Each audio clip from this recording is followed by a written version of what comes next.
Hello बच्चों, good morning, नमस्कार। स्वागत है आपका हमारे यूट्यूब चैनल में। और आइए आज हम आपके लिए एक नया टॉपिक लेकर के आए हैं, जिस टॉपिक का नाम है पॉलिनोमियल्स।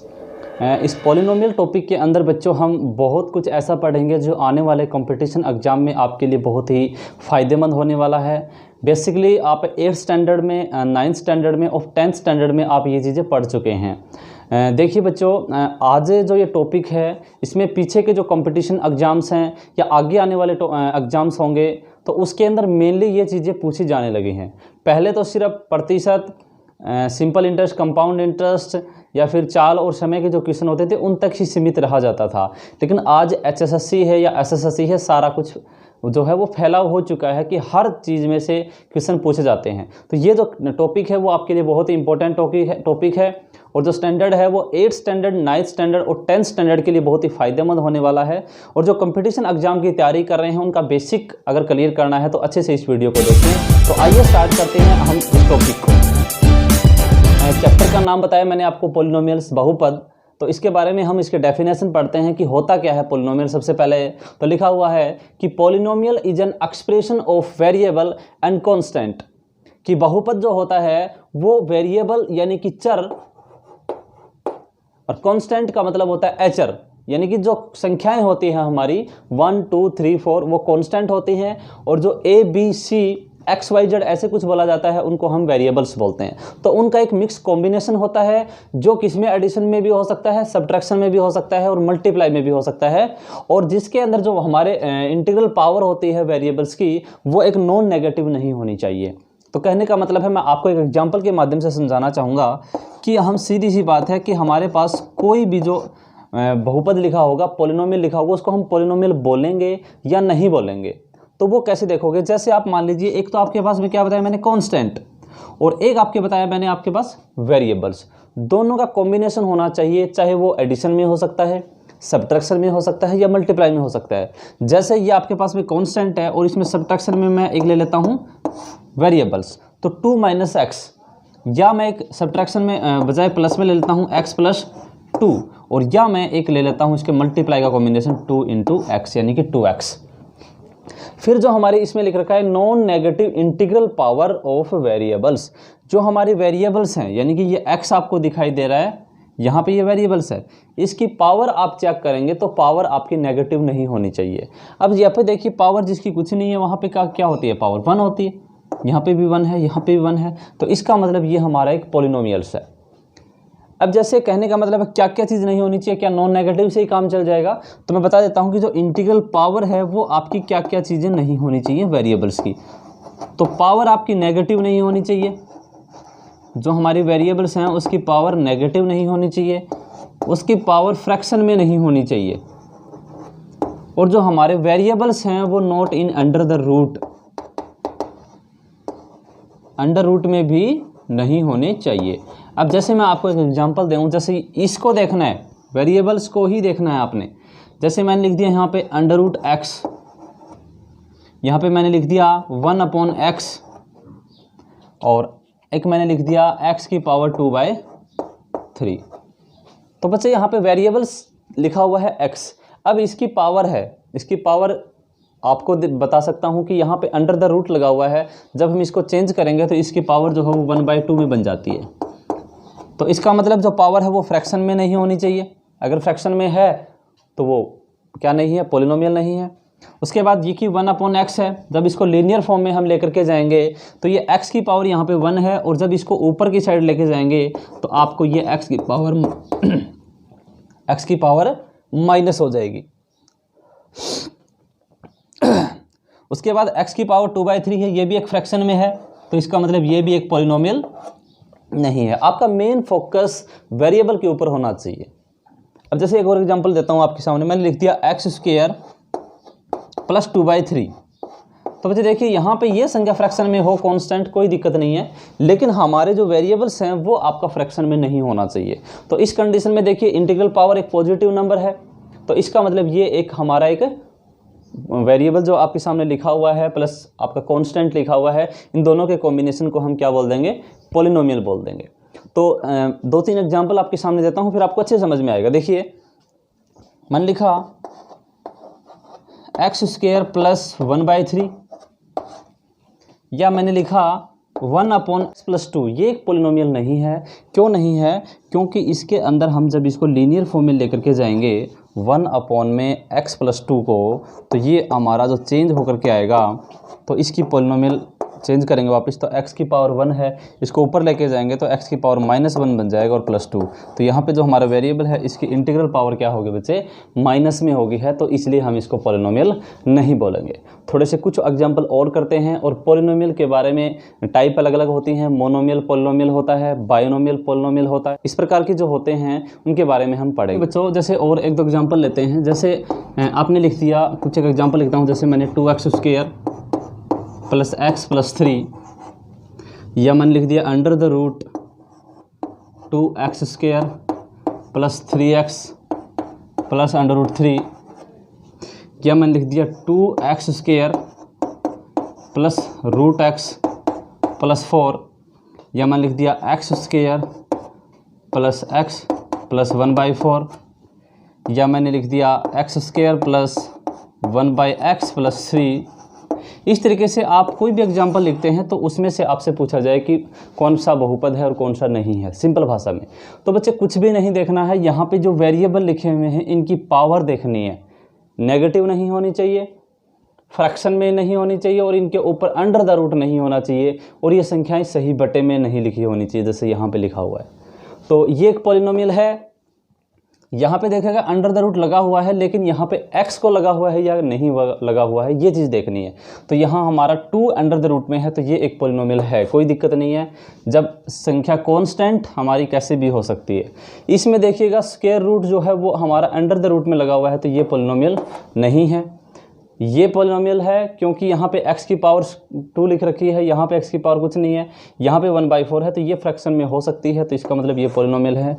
ये पॉलिनोमियल नहीं है क्योंकि जब इसको लीनियर फॉर्म में लेके जाओगे तो ये ऊपर जाएगा तो पावर माइनस हो जाएगी, तो ये पॉलिनोमियल नहीं है। तो इस प्रकार से हम पॉलिनोमियल को पहचान सकते हैं कि कौन सा पॉलिनोमियल होता है।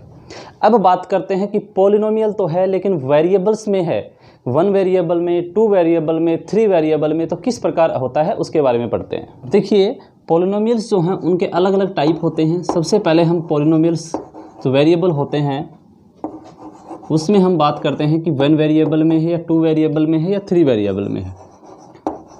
1 वेरिएबल क्या होता है उसके बारे में पढ़ेंगे, 2 वेरिएबल, और या फिर हम बात करते हैं 3 वेरिएबल।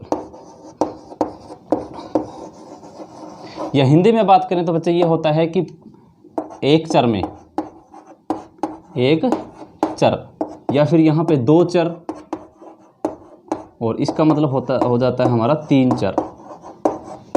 अब चर का मतलब वेरिएबल हमारे कितने हैं। x अगर है तो वो 1 वेरिएबल है, x के साथ y भी आया हुआ है तो वो 2 वेरिएबल आ चुके हैं हमारे पास में, और x y z तीनों आते हैं तो हमारे 3 वेरिएबल हो चुके हैं। सिंपल सी बात है। वेरिएबल देखने हैं, जैसे मैंने लिख दिया x y z, या मैंने लिख दिया x² + 2y + 3, और या मैंने लिख दिया x³ + x² + x + 3। देखिए इन तीनों में बहुत कुछ डिफरेंस है। बात करता है कि 1 वेरिएबल में पॉलिनोमियल है या नहीं, पहला मैटर ये करेगा। फिर 1 वेरिएबल में है, 2 वेरिएबल में है या 3 वेरिएबल में है, वो मैटर करेगा। तो 1 वेरिएबल के अंदर आपको क्या देखना है कि सिर्फ और सिर्फ एक चर देखना है, यानी कि x है सिर्फ, या y अकेला है, या z अकेला है। तो इसमें देखिएगा ये जो क्वेश्चन आपके सामने लिखा हुआ है, मैंने ये लिखा हुआ है, इसमें x y z तीनों के 3 वेरिएबल इसके अंदर आए हुए हैं। तो ये पॉलिनोमियल तो है लेकिन कितने वेरिएबल में है, 3 वेरिएबल में है। तो इसका मतलब this is a polynomial in 3 variables. यहाँ पे देखिएगा बच्चे x भी है और y भी है, दोनों के दोनों हैं, तो इसका मतलब ये कितने वेरिएबल में है, 2 वेरिएबल में है। यहाँ देखिएगा x³ + x² + x + 3, इसमें x ही बार बार रिपीट हो रहा है, तो इसका मतलब वेरिएबल तो एक ही है, वो रिपीट बार बार हो रहा है। तो इसका मतलब ये जो पॉलिनोमियल है वो कितने वेरिएबल में है भाई, 1 वेरिएबल में है। तो इस तरीके से आप वेरिएबल के बारे में बात कर सकते हैं कि 1 वेरिएबल में है या 2 वेरिएबल में है या 3 वेरिएबल में। ठीक है, ये बात हमने वेरिएबल्स की। और एक चीज़ पॉलिनोमियल की पूछ ली जाती है, degree. Degree of the polynomial वो क्या होता है, देखिए यही बता देता हूं आपको। डिग्री ऑफ द पॉलिनोमियल का मतलब होता है highest power. Degree of the polynomial का मतलब क्या होता है, highest power of the variable. चर पद की सबसे ज्यादा घात आपकी वही होगी जिसे हम क्या बोलेंगे, डिग्री ऑफ द पॉलिनोमियल। अब जैसे ये पॉलिनोमियल है आपका एक्स वाई जेड, इसकी डिग्री क्या है, तो इसमें हाईएस्ट पावर क्या लिखी हुई है और वेरिएबल की, तो इसमें हाईएस्ट पावर 1 है, तो इसका मतलब इसका डिग्री क्या हो जाएगी, 1 हो जाएगी। इसमें देखिएगा x square plus 2y plus 3, इसके अंदर हाईएस्ट पावर वेरिएबल की कितनी है बच्चे, 2 है, तो इसका मतलब इसकी डिग्री कितनी हो जाएगी, 2। यहाँ देखिएगा एक्स की power 3 plus x square plus x plus 3, इसमें हाईएस्ट पावर वेरिएबल की कितनी है, 3 है, तो इसका मतलब ये क्या हो जाएगा आपका, डिग्री क्या हो जाएगी इसकी, 3 हो जाएगी। बात ये ध्यान रखनी है कि डिग्री हमें पॉलिनोमियल की है, उसके अंदर पावर किसकी देखनी है, वेरिएबल की। जैसे यहाँ पे ऐसे आ जाता है कि x की पावर 100 प्लस 2 की पावर 200, या हमारे पास ऐसे आ जाए x की पावर 5 प्लस 2 की पावर 5, या हमारा x की पावर 4 प्लस 1/x। सबसे पहले तो आपको यही देखना है कि ये पॉलिनोमियल है या नहीं है, डिग्री बाद में बतानी है। तो इसका मतलब ये तो x की पावर 4 प्लस 1/x, तो इसमें आपसे पूछा जाए कि इसकी डिग्री कितनी है, तो पूछा तो नहीं जाएगा कि डिग्री कितनी है, तो आपको ऑप्शन दे दिए जाएं कि इनमें से पॉलिनोमियल कौन सा है और उस पॉलिनोमियल की डिग्री 4 कौन से की है। तो सबसे पहले तो आप देखेंगे कि यहाँ पे x की पावर 4 प्लस 1/x लिखा हुआ है, तो ये पॉलिनोमियल ही नहीं है, तो पॉलिनोमियल नहीं है तो हम इसकी डिग्री को काउंट नहीं करेंगे। फिर बात करते हैं x की पावर 5 प्लस 2 की पावर 5, इसके अंदर पॉलिनोमियल है तो हम डिग्री को चेक करेंगे, तो हमारा जो वेरिएबल है उसकी हाईएस्ट पावर को देखिए, तो वो x की पावर 5 है, इसका मतलब इसकी डिग्री कितनी हो जाएगी, 5। यहाँ पे है x की पावर 100 प्लस 2 की पावर 200, तो बच्चे देखिए 2 की पावर 100 है, हम वेरिएबल की ही पावर क्यों देखते हैं, हम कांस्टेंट की पावर क्यों नहीं देखते हैं। तो ये क्या होता है, 2 की पावर 200 को हम बार बार मल्टीप्लाई करते हुए सोल्व कर सकते हैं। जैसे एक से ले एग्जाम्पल लेके 1 की पावर 100 लिखी हुई यहाँ पे, तो 1 को अगर जब 100 बार मल्टीप्लाई करेंगे तो हमारा आंसर 1 ही आएगा। तो कहने का मतलब है जब 2 को 200 बार मल्टीप्लाई करेंगे तो आपका आंसर जो है वो भी आएगा, लेकिन हम इसको सोल्व आउट कर सकते हैं, x की पावर 100 को सेम एज इट इज ही लिखेंगे, इसलिए इसकी पावर यहाँ पे डिग्री क्या हो जाएगी, इसकी x की पावर 100 हो जाएगी। तो इसलिए हर एक पॉलिनोमियल्स की आपको डिग्री भी पूछ सकता है। हिंदी में बात करें तो ऐसे बोल सकते हैं कि बहुपद की घात बताइए, ये आपके सामने बहुपद लिखा हुआ है, इसकी घात बताओ। तो बहुपद की घात का मतलब आपका जो चर राशि लिखी हुई है, वेरिएबल लिखा हुआ है, उसकी हाईएस्ट पावर को देखना है। अगर ऐसा देख लेते हैं तो वो क्या बन जाता है बच्चे, एक डिग्री ऑफ द पॉलिनोमियल बन जाता है। तो आइए थोड़ा सा और आगे बढ़ते हैं। एक होता है हमारा मोनोमियल, हिंदी में बात करेंगे हम, मोनोमियल को हिंदी में बोलते हैं एक पदी। बायोनोमियल, बाइनोमियल को हिंदी में बोलते हैं द्विपदी। और एक होता है बच्चे ट्राइनोमियल, इसे बोलते हैं हम त्रिपदी, यानी कि हम इसके अंदर पदों को काउंट करेंगे, यानी कि टर्म को काउंट करेंगे कि how many term are in the polynomial. Monomial क्या होगा, जिसके अंदर एक पद होगा वो आपका मोनोमियल होगा, या जिसे हम एक पदी भी बोल सकते हैं। बाइनोमियल जिसमें 2 पद होंगे, और ट्राइनोमियल जिसमें 3 पद होंगे। जैसे सिंपल सी बात है, मैंने यहाँ पे लिख दिया 2xyz, या मैंने यहाँ पे लिख दिया x plus Y plus Z, और या फिर यहाँ पे मैंने लिख दिया 2x² y², और एक लिख दिया मैंने x प्लस y²। आपसे क्वेश्चन पूछा जा रहा है कि इसमें आप मोनोमियल, बाइनोमियल और ट्राइनोमियल को डिस्ट्रीब्यूट कीजिए, या एक पदी, द्विपदी या त्रिपदी में बताइए। तो एक पदी, देखो नाम में ही पता चल रहा है पद, यानी कि टर्म देखनी है। तो यहाँ पे देखिएगा टर्म कब काउंट होती हैं, जब 2 संख्याएं एडिशन हो रही हों, सब्ट्रैक्शन हो रही हों, तब हम टर्म को काउंट करते हैं। तो यहाँ पे देखिए 2xyz, ये फर्स्ट टर्म है, यानी कि एक ही टर्म है, इसके अंदर अलग अलग संख्याएं नहीं हैं, ये हमारी इकट्ठी संख्याएं हैं 2xyz, तो इसमें एक ही टर्म है। तो एक ही टर्म है तो इसलिए हम मोनोमियल बोलेंगे, यानी कि एक पदी बोलेंगे इसे। अगला देखिए x plus Y plus Z, ये 3 है तो हम इसे त्रिपदी बोल देंगे। तो त्रिपदी का मतलब ट्राइनोमियल हो जाएगा। इसमें देखिएगा 2x² y², इसमें भी एक ही टर्म है, तो एक टर्म है तो इसे हम क्या बोल देंगे, मोनोमियल बोल देंगे, एक पदी बोल देंगे। और ये हमारा 2 टर्म है तो इसलिए हम इसे क्या बोल देंगे, बाइनोमियल बोल देंगे, यानी कि द्विपदी बोल देंगे। देखो x प्लस y² ये एक ही है, तो मोनोमियल, बाइनोमियल और ट्राइनोमियल में बच्चे आपको टर्म को देखना है कि उसके अंदर कितनी टर्म हैं, कितने पद उसके अंदर दिए गए हैं। ऐसा करने से हम उसके मोनोमियल, बाइनोमियल और ट्राइनोमियल, पॉलिनोमियल को पहचान सकते हैं। तो पॉलिनोमियल के ही पार्टीशन में आता है ये कि किस तरीके से आप एक पदी, द्विपदी और त्रिपदी को पहचान सकते हैं। उसके बाद पॉलिनोमियल के अंदर ही 3 टाइप और आते हैं जिसे आपने अच्छे से पढ़ा होगा, जिसे हम बोलते हैं लीनियर पॉलिनोमियल। एक होता है हमारा लीनियर पॉलिनोमियल और एक होता है हमारा क्वाड्रेटिक पॉलिनोमियल और एक होता है हमारा क्यूबिक। अब देखो आपने ये जो 3 चीज़ें हैं वो 3 टाइप से, अलग अलग टाइप से बोला, सुना होगा आपने। लीनियर इक्वेशन के बारे में सुना होगा, क्वाड्रेटिक पॉलिनोमियल, क्वाड्रेटिक इक्वेशन के बारे में सुना होगा और क्यूबिक इक्वेशन के बारे में सुना होगा। तो पॉलिनोमियल और हमारे जो इक्वेशन होते हैं वो थोड़े से डिफरेंस हैं। इक्वेशन बस इतना ही फ़र्क है पॉलिनोमियल और इक्वेशन में कि हमारा जो भी कांस्टेंट टर्म है या फिर हमारे वेरिएबल्स टर्म हैं, एडिशन सब्ट्रैक्शन को एक्सप्रेशन होते हैं, लेकिन इक्वल टू में हमारा कुछ सिंबल्स लिखे जाते हैं, उस कंडीशन में वो एक इक्वेशन का फॉर्म रूप कर लेती है। जैसे यही बात है, अगर मैं x plus Y plus Z equal to में कुछ भी मर्जी है 3, 4, 1, 2, 3 कुछ भी लिखेंगे तो ये एक इक्वेशन का फॉर्म रूप कर लेगा। तो जब इक्वेशन की बात आएगी तब हम इक्वेशन के बारे में पढ़ेंगे, तो इतना ही बताऊंगा कि यहाँ पे इक्वल टू में कुछ भी लिखा जाए तो वो इक्वेशन बन जाती है। वही का वही इसके ऊपर रूल लागू होगा, पावर, इंटीग्रल पावर नेगेटिव नहीं होनी चाहिए, सब कुछ सेम है। बस ये चीज़ ध्यान रखनी है कि पावर इक्वल टू में कुछ भी संख्या जब आती है तो वो हमारा इक्वेशन का रूप कर लेती है। तो हम बात करते हैं कि लीनियर पॉलिनोमियल क्या होगा। लीनियर पॉलिनोमियल क्या होता है, तो बच्चे देखिए लीनियर पॉलिनोमियल क्या होता है। जैसे आपके सामने एग्जाम्पल लिखे हुए हैं, इसके अंदर हम पावर को डिस्ट्रीब्यूट करेंगे, यानी कि पावर को डिफाइन करेंगे।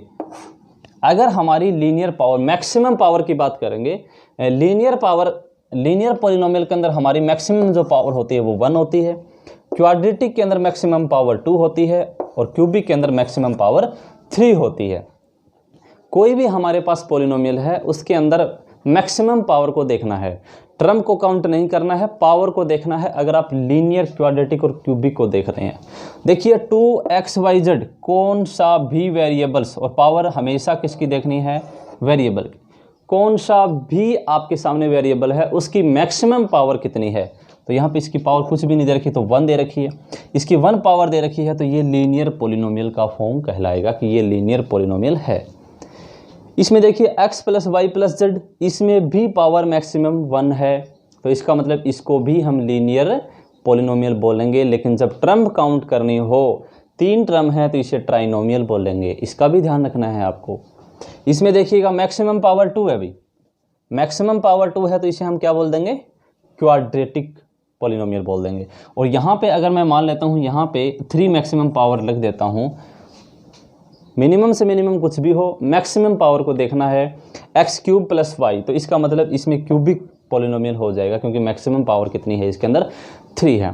तो इस प्रकार आप जो पॉलिनोमियल्स का जो टॉपिक है उसमें ये मेन बातें आपके सामने होती हैं। बाकी चैप्टर बहुत लंबा है, इसके अंदर सारी की सारी चीज़ें और जीरोज़ निकालने होते हैं, कोफिशिएंट होते हैं, ये चीज़ें भी होती हैं, तो उसके बारे में भी थोड़ा सा पढ़ेंगे। तो थोड़ा सा आप इसके बारे में समझ ले दोबारा से कि लीनियर में आप पावर देखेंगे कि मैक्सिमम पावर 1 हो, क्वाड्रेटिक में मैक्सिमम पावर 2 हो और क्यूबिक के अंदर मैक्सिमम पावर 3 हो। ऐसा कुछ होता है तो हम उसको लीनियर पॉलिनोमियल, क्वाड्रेटिक पॉलिनोमियल और क्यूबिक पॉलिनोमियल में डिफाइन कर सकते हैं। तो आइए हम थोड़ा सा कोफिशिएंट के बारे में और पढ़ते हैं कि कोफिशिएंट क्या होता है और जीरोज़ क्या होते हैं। देखिए बच्चों, कोफिशिएंट से ध्यान से देखें, कोफिशिएंट ये हिंदी में इसे हम गुणांक बोल देते हैं, तो हिंदी में नाम लेते ही तो आप अच्छे से समझ जाएंगे। कोफिशिएंट का मतलब होता है जो गुणा में संख्या लिखी हुई हो। जैसे मैंने आपके सामने एक पॉलिनोमियल लिख दिया 2x² प्लस 3x प्लस 1, मैंने ये लिख दिया कि 2x² + 3x + 1 ये पोलिनोमियल है। तो इसके अंदर आपको कोफिशिएंट पूछे या गुणांक पूछे तो आपको बोले कोफिशिएंट ऑफ x², तो बेटे x² को छोड़ करके इसके गुणा में जो संख्या लिखी हुई है वही इसका कोफिशिएंट होगा। तो कोफिशिएंट ऑफ x² क्या होगा भाई, कोफिशिएंट, स्पेलिंग थोड़ी सी देख लेना ध्यान से, कोफिशिएंट क्या होगा x² का 2, और इस x का कोफिशिएंट क्या होगा ये ध्यान रखना है कि मैंने सिंबल को भी साथ लिया है, तो प्लस है तो प्लस आएगा, माइनस है तो माइनस आएगा। तो कोफिशिएंट ऑफ x का क्या हो जाएगा 3 हो जाएगा, और ये कांस्टेंट है, तो कांस्टेंट किसी का कोफिशिएंट नहीं है तो ये अलग से हो जाएगा। और ये भी एक प्रकार कांस्टेंट ही है लेकिन इसके मल्टीप्लाई में है। मैंने लिख दिया 2 + x, इसमें आपको x² का कोफिशिएंट पूछे तो बच्चे इसके अंदर x² है ही नहीं, तो उसका कोफिशिएंट क्या हो जाएगा यहाँ पे 0 हो जाएगा। जिसके अंदर जो कुछ है नहीं दिया रखा x² + 1, इसमें x का कोफिशिएंट पूछे, find the coefficient of x, तो इसमें भी आप देखेंगे ध्यान से कि इसमें x है ही नहीं तो उसका कोफिशिएंट क्या हो जाएगा 0 हो जाएगा। तो और इसमें x² का पूछे तो आप बता देंगे कि इसमें मल्टीप्लाई में कुछ भी नहीं लिखा हुआ, तो आप क्या बताएंगे 1 बताएंगे कि इसका जो कोफिशिएंट है वो कितना है 1 है। तो इस प्रकार आप कोफिशिएंट या गुणांक को पहचान सकते हैं कि किसी भी संख्या के कोफिशिएंट को किस तरीके से लिखा जाता है। उसके बाद में एक जीरोज की बात कर रहे थे हम, जीरोज या हिंदी में हम बात करें तो शून्यांक जिसे हम बोलते हैं, और एक आपने पढ़ा होगा गुणनखंड, फैक्टर। देखिए फैक्टर क्या होता है, फैक्टर के बारे में अच्छे तरीके से पढ़ा। जब एक संख्या के टुकड़े कर दिए जाते हैं, खंड कर दिए जाते हैं, तो वो उसके फैक्टर बन जाते हैं। जैसे 6 है, 6 को कौन कौन डिवाइड कर रहा है, जैसे 2 भी डिवाइड कर रहा है, 3 भी डिवाइड कर रहा है, तो ये दोनों जो हैं वो 6 के क्या हैं बच्चे, फैक्टर हैं, तो वो इस तरीके से फैक्टर हो जाते हैं। लेकिन जब हमारे वेरिएबल्स की बात आती है, पोलिनोमियल की बात आती है, जैसे मैं कहूँ कि x² + x + 1, इस तरीके से हमारी कोई संख्या है, उसके जब हम फैक्टर करते हैं कि इसको ऐसी दो संख्याएं जिनको गुणा करें तो वापस ये संख्या आ जाती है, तो वो हमारे क्या हो जाते हैं, इसके फैक्टर हो जाते हैं। फैक्टर करवाएंगे आगे, तब हम थोड़ा सा आगे डिस्कस करेंगे। अब जैसे मान लेते हैं सिंपल भाषा में कि हमारे पास में दो संख्याएं दे रखी हैं x + 1 और x + 1। अब ये क्या है, मान लेते हैं अब इस x + 1 और x + 1 की जब आप मल्टीप्लाई करेंगे तो आंसर क्या आएगा आपका, देखिए x² + x + x + 1, या हम इसको बोलें x² + 2x + 1। जब ये संख्या वापस आ जाती है हमारी, इसके क्या है, ये चीज़ें ये वाले जो हैं वो इसके फैक्टर हैं। मतलब ये जब हम x² + 2x + 1 को x + 1 से डिवाइड करेंगे तो ये कंप्लीट डिवाइड हो जाएगा। इसी प्रकार x² + 2x + 1 को डिवाइड करेंगे तो ये x + 1 से डिवाइड हो जाएगा। तो इसका मतलब ये वाले जो हैं वो इसके फैक्टर हैं। लेकिन बात हम किसकी कर रहे थे, जीरोज की कर रहे थे, शून्यांक कर रहे थे। तो उस कंडीशन में क्या होता है हमारा कि px जो होता है ना, px का मतलब ये जो हमारे पोलिनोमियल होते हैं हम px मानते हैं उसको, जैसे यहीं पे लिख देता हूँ मैं x² + 2x + 1। और जब इसके जीरोज फाइंड आउट करते हैं तो ये px जो होता है वो 0 के इक्वल होता है। क्यों होता है, क्योंकि जब हम इसमें x की वैल्यू पुट करेंगे, x की वैल्यू पुट करना ही आपका जीरोज होता है, x की वैल्यू निकालना ही हमारा क्या होता है, जीरोज होता है। जैसे यहाँ पे फैक्टर होंगे आपके पास में, जैसे x + 1 आपके पास में है, तो इसमें आप x की वैल्यू आप इसके इक्वल में 0 रख के आप निकालेंगे, क्योंकि ये एक px है, ये क्या है px है। और जब इसको जीरोज निकालेंगे हम तो px की वैल्यू हमेशा क्या होती है, 0 होती है। ये चीज़ ध्यान रखनी है, इसलिए हम x + 1 = क्या लिख देंगे, 0 लिख देंगे, और x = क्या आ जाएगा, -1 आ जाएगा। तो x की वैल्यू जो निकली है वही 0 है, वही क्या है, जीरोज है, या फिर इसे हिंदी में क्या बोल देंगे, शून्यांक।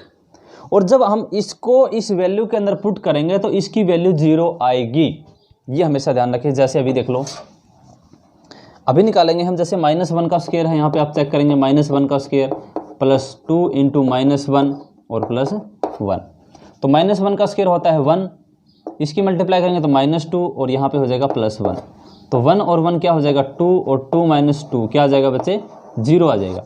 तो जब 0 इसका आंसर आ चुका है तो इसका मतलब ये जो है वो इस संख्या का क्या है, जीरोज है। तो इस प्रकार जीरोज कैसे निकालते हैं, पॉलिनोमियल्स का वो भी आपको पता है, पहले आप फैक्टर निकालेंगे उसका, और फैक्टर के बाद में उसके इक्वल टू में हम क्या रख देंगे, 0 रख देंगे, क्योंकि कोई भी कोफिशिएंट होता है, पॉलिनोमियल होता है, वो हमारा px होता है, और जब हम जीरोज निकालते हैं तो px की जो वैल्यू होती है वो 0 बन जाती है, क्योंकि यहाँ पे देखिएगा px की वैल्यू हमारी 0 के इक्वल आई कि नहीं आई। एक एग्जाम्पल और लेके थोड़ा सा आपको अच्छे से समझाता हूँ। देखिए, जैसे मान लेते हैं आपके पास में एक संख्या लिखी हुई है x² + 3x + 2। हम क्या करते हैं बच्चे, इसके फैक्टर निकालते हैं। तो फैक्टर आपको पता है कैसे निकालेंगे, कि ऐसी दो संख्याएं, या फिर हम ऐसे कर लें, इस 2 की और इसके कोफिशिएंट की मल्टीप्लाई करो, तो 2 × 1 = 2, और यहाँ पे लिखा हुआ है 3। अब मैंने दो संख्याएं आपके सामने लिखी हैं, इसमें क्या चीज़ें हैं ध्यान रखना। मैंने लास्ट संख्या की और फर्स्ट संख्या की मल्टीप्लाई की है। इसमें क्या ध्यान रखेंगे कि ऐसी दो संख्याएं जिनकी मल्टीप्लाई तो आ जाए 2, और ऐसी दो संख्याएं जिनका एडिशन आ जाए 3। तो 2 और 1 की हमेशा मल्टीप्लाई 2 होती है और एडिशन 3 होता है। तो इसका मतलब 2 और 1 है, वो हमारे क्या होंगे, इस 3 को ब्रेकआउट कर लेंगे। जब इसके फैक्टर करेंगे तो ऐसे ही करते हैं हम, ध्यान रखना है। बाहर वालों की मल्टीप्लाई करो, यहाँ लिख लीजिए, और जो अंदर वाली संख्या है वो यहाँ लिख लीजिए। फिर अपने दिमाग से सोचिए कि ऐसी दो संख्याएं जिनकी गुणा करें तो 2 आए, जिनको जोड़ें तो 3 आए। अब कैसे करेंगे, देखो, ये x² का x² लिखेंगे, प्लस 3x है, इसको हमने 2 और 1 में तोड़ा है, तो इसी को तोड़ के हम 2x + 1x लिख सकते हैं, और आगे +2। अब बच्चे इन दोनों में से आप कॉमन लेंगे, और इन दोनों में से कॉमन लेंगे। इन दोनों में से कॉमन आएगा आपका x, तो ये बच जाएगा x + 2। इन दोनों में कुछ कॉमन नहीं आएगा, तो +1 × x + 2। तो बच्चे हो जाएगा, एक तो आपका फैक्टर हो जाएगा x + 1, और एक हो जाएगा आपका x + 2। अब देखिए, ये जो हमारा था इसको हम px बोलेंगे। क्या बोलेंगे, px बोलेंगे, यानी कि ये जो हमारा पॉलिनोमियल था इसे हम px बोलते हैं। अब कहने का मतलब है ये हमारे फैक्टर आ चुके हैं। अब हमने क्या करना है, इस पॉलिनोमियल की जीरोज फाइंड आउट करने हैं। क्या करने हैं, जीरोज। तो मैंने आपको बताया था कि जीरोज कब फाइंड आउट करेंगे, जब हमारा px जो है वो 0 के इक्वल होगा। मतलब ये वाली वैल्यू जब 0 बन जाएगी, या px के इक्वल टू में 0 आ जाएगा, तब हम कह देंगे वो इसको जीरोज हैं। तो आपके फैक्टर हैं, हम क्या करेंगे, इसके जीरोज निकालने हैं। तो मैंने अभी आपको बताया कि x + 1 पहले इसके निकालेंगे, तो इसके इक्वल टू में क्या रख देंगे, हम 0 रख देंगे। x की वैल्यू निकालोगे तो क्या आ जाएगा, +1 इधर जाएगा तो -1, और एक इधर से निकालेंगे x + 2 से, तो x + 2 = 0 है, तो x की वैल्यू क्या आ जाएगी, -2। तो एक -2 और एक -1 क्या आ गया, आपके जीरोज आ गए हैं। क्या आ गए हैं, जीरोज। अब देखिए, हम इसको चेक करेंगे कि हाँ हमारे जीरोज सही है या नहीं है। मैंने आपको बताया था कि px की वैल्यू क्या होती है, 0 के बराबर होती है। यही वैल्यू मैं इसमें पुट करके देखूंगा, इसकी वैल्यू 0 बन जाती है, तो इसका मतलब ये इसकी जीरोज हैं। देखिएगा, px = x², मतलब मैं एक बार के लिए -1 लेता हूँ, तो यहाँ पे ले लिया आपने -1 का स्क्वायर, +3 × -1, और आगे +2।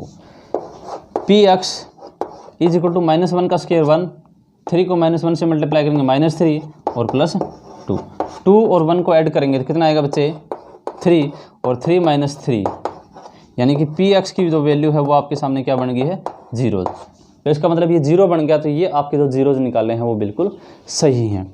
तो इस प्रकार पॉलिनोमियल के जो टॉपिक था उसके अंदर इस प्रकार से बहुत सारी बातें ऐसी हैं, तो हम उनके बारे में पढ़ चुके हैं। अच्छे से इस वीडियो को ध्यान से देखें, और ज़्यादा से ज़्यादा लोगों तक सब्सक्राइब करें, ताकि आपके दोस्त भी इस वीडियो को देख सकें, और हमारे इस यूट्यूब चैनल को आप सब्सक्राइब करें। बेल आइकन को दबाना ना भूलें, ताकि आने वाली वीडियो के हर नोटिफिकेशन आपको मिलती रहे। तो अगर आप इस वीडियो को पहली बार देख रहे हैं तो हमारे इस चैनल को सब्सक्राइब ज़रूर करें, और बेल आइकन का जो बटन है उसको ज़रूर दबाएं।